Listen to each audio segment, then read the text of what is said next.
So another Andy B 2-minute video. And I've been thinking about the importance of pacing ourselves. We can go all out and we can do all this crazy stuff. And sometimes it's just logical to push ourselves really hard to get to the goal. It's a bit like running for the bus. You can see it coming. If you miss the bus, you're going to be late for work. That's one of those times when running like crazy to get to that bus stop is actually really, really valid. But we can't live our life like that because it exhausts us. Pacing yourself, it's simply this. We need to remember that when we're looking at our week, and perhaps you have a diary, a digital diary, maybe you've got a whiteboard, you write the days down, the activities for yourself, anybody else in the house or the family, and that whiteboard can quickly fill up and there's no time left.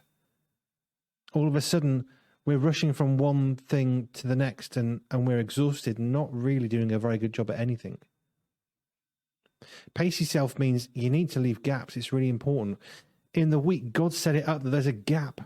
Every seventh day, we're supposed to stop and rest, pause, worship. That's the seventh day. That's how God set it up. Even he had a rest. He made the world in 6 days. On the seventh day, he rested.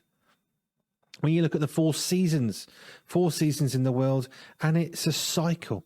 And there's a rest for the plants. There's a time when they're not growing. Actually, they're waiting and they're sitting and having a bit of a pause. And we see that replicated all over the place. Not necessarily like a bear that hibernates, but there's important times for pausing. And when you're planning a week, if you are going flat out, you're going to be exhausted. Now, we've recently switched to some more video editing software, getting our heads around that, but there's a big changeover. My Andy B vids are now done on the new software.